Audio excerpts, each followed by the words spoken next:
The land of snow, Vikings, heavy metal, lakes, saunas, Santa Claus, bravery, the White Death, cold, more snow, more lakes, some reindeers, some Sami people, and Finland doesn't exist memes. These are some of the things that for the average person would define Finland, but we are yet to delve deeper into the often overlooked, yet fairly interesting history that led to the Finland we know and love today. But before we delve deeper into the realms of the past, some place geography. Finland is, as you may know, one of the 5 Scandinavian one of the Nordic countries, since Finland technically or geographically doesn't belong to the Scandinavian peninsula, so do not make the dreadful mistake of calling them Scandinavian.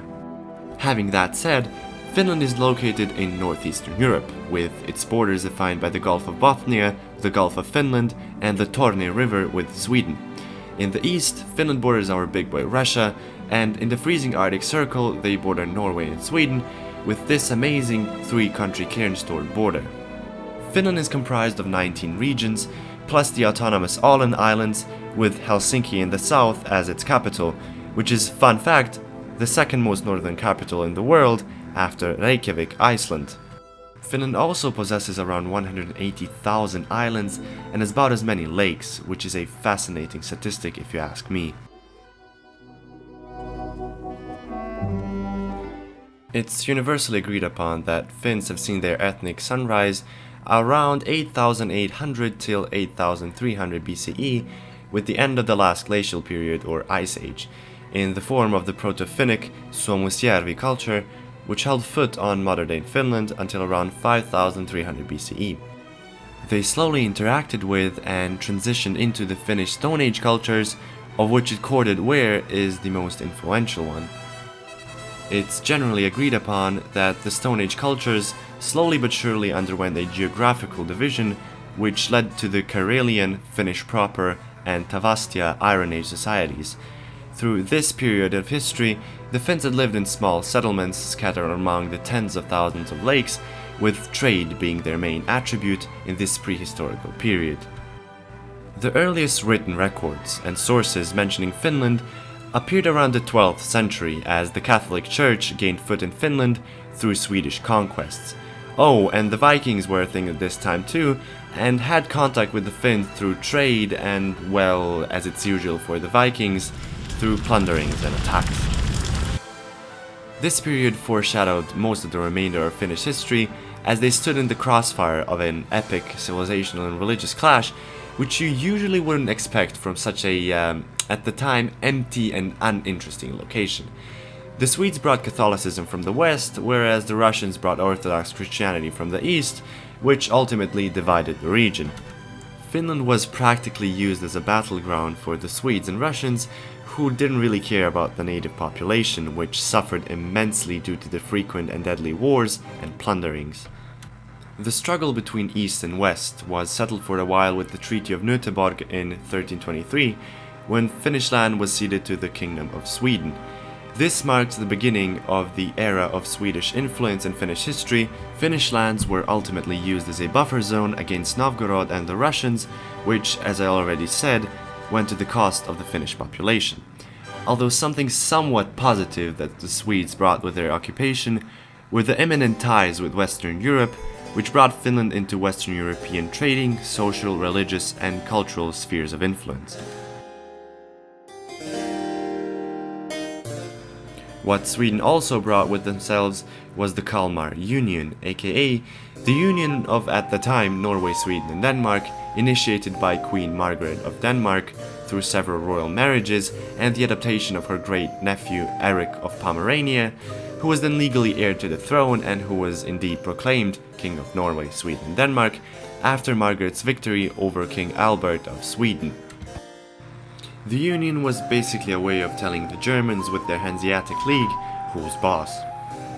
Swedish policies led Finnish territories to be completely exposed to the mercy of the Grand Duchy of Muscovy, which would eventually become the Russian Empire we all know and love to... Wait, never mind. So basically from 1397 onwards, Finland was part of this crazy fairy tale sounding northern kingdom, until the Swedes rebelled and drew the Finns out of it too in 1523. This period was marked by constant wars and internal struggles between the three sovereign states because of the conflicting interests and the competitiveness of the Swedes for more power. Oh, and this is also the period when the Protestant Reformation took place in Sweden and ultimately in Finland, which saw the translation of the Old and New Testaments into the Finnish language. And by the end of the 16th century, the Reformation was pretty much complete and followed in the suppression of the Orthodox population in Finnish Karelia. The Finns, understandably tired of constant Swedish exploitation of Finnish territories, militarily, through taxation and pretty much in every way possible, revolted against the kingdom in 1596, which didn't go very well, which is understandable since the revolt is known as the Club War, which got its name from the fact that the peasants fought with melee weapons such as cudgels and maces, as they couldn't afford real firearms. Yeah, some brave folks right there. If you're still watching, I'll remind you to subscribe and hit the bell button if you like what I do and if you would like to see more similar content about other countries. You can vote in the comments on which nation I should do next, or if you have any other ideas, let me know by messaging me on Instagram. So let's move on with the video.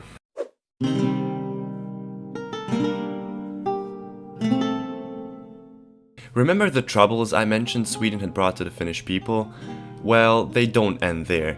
Sweden was involved in the Great Northern War, or better said, was the reason why the war started in the first place, as the coalition comprised of Russia, Denmark, Norway, Poland, Lithuania, and Saxony launched an attack on Sweden for control over the Baltics. The Russians occupied most of Finland and held it under control until the Treaty of Nystad in 1721. This is known in Finland as the Greater Wrath, which resulted in partisan wars against the occupiers, who plundered and unfairly taxed the natives and burned whole cities to the ground.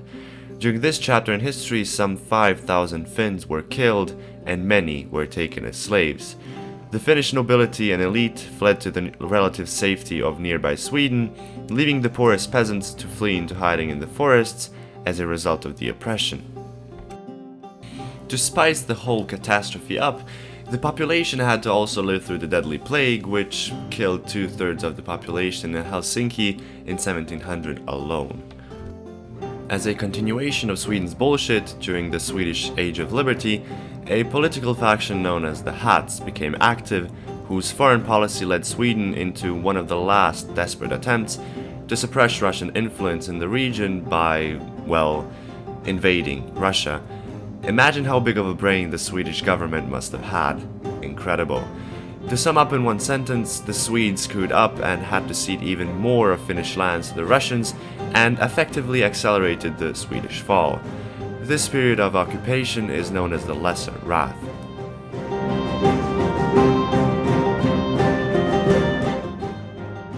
The war that would mark the definite fall of Sweden and ultimately the last war Sweden would ever fight was the War of Finland, which ironically had little to do with Sweden's relations with Russia and the Finns themselves, but was all about trying to flex muscles they no longer had towards continental Europe. To oversimplify, Sweden's shady business with the British behind Napoleon's back made him make an alliance with Russia, who'd attack Sweden and occupy Finnish lands for the bazillionth time now, but this time with a few troubles, as the Swedes took their last stand in a brave manner. Sweden crumbled under the pressure from all sides, and after Russian progression into Swedish mainland, they surrendered with the Treaty of Fredrikshamn in 1809. All of Finland and eastern Lapland were ceded to Russia, who later used those lands to form the Grand Duchy of Finland. The Tsar elevated Finland to the status of a nation among nations, which relieved them of military duty and allowed them to retain the Lutheran religion. For the first time in history, Finland was able to develop its own government, which they did, with Helsinki as the center of administration. The century-long desire for freedom finally became a reality on December the 6th, 1917, when the Finnish parliament declared Finland as an independent nation, rather than an autonomous duchy subject to the Russian Empire. The February Revolution of 1917 in Russia served as an opportunity to do what they've been planning for so long, and they finalized their plans after the October Revolution by declaring independence and advocating a republican constitution. The new Finnish government was, believe it or not, officially recognized by the government of the newly formed Soviet Union.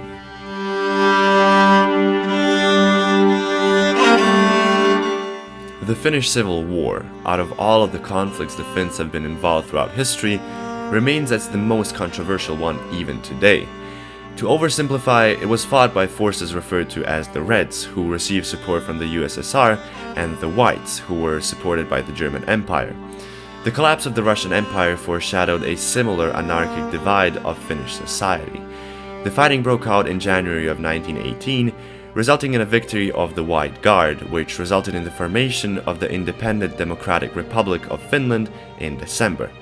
By the end of the war, almost 37,000 had died as a result of political terror campaigns and prison camps. The divide and collapse of society was somewhat counteracted through compromises of moderate political groups, which marked the final uprising of Finland. Or did it?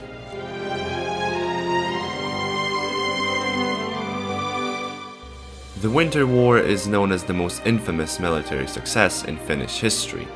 With high morale and fierce fighting, the heavily outnumbered Finnish army managed to hold off all Soviet attacks at the start of World War II, which was a humiliation for Stalin and his Red Army to say the least.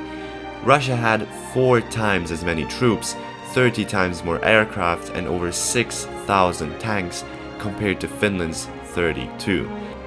The Russians counted almost 127,000 military deaths, whereas the Finnish only 25,000. Now that's what I call fascinating. The war saw the use of Molotov cocktails and fast-moving ski troops by the Finns, whose unconventional methods of warfare brought them their great success. This conflict also gave birth to the urban legend of the White Death, the Finnish sniper who is believed to have killed over 500 Red Army soldiers during the Winter War, whereas 259 of those were confirmed to be with a sniper rifle. This guy was feared by the Soviets more than the evil spirits in Bird Box, and came to be one of the first things some people associate Finland with.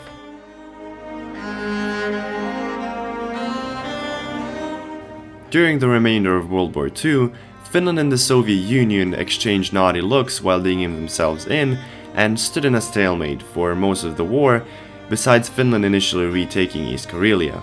Besides that, the Soviet Union kept bombing Finland, who was getting support from Germany, even though they refused to take part in the siege of Leningrad. Fun fact, this was the time when the UK declared war on Finland. Yes, World War II was much more confusing than you may think. In 1944, the Soviets drove them back from the freshly occupied territories, and the conflict ended with an armistice and was firmly concluded in 1947 with the Paris Peace Treaty.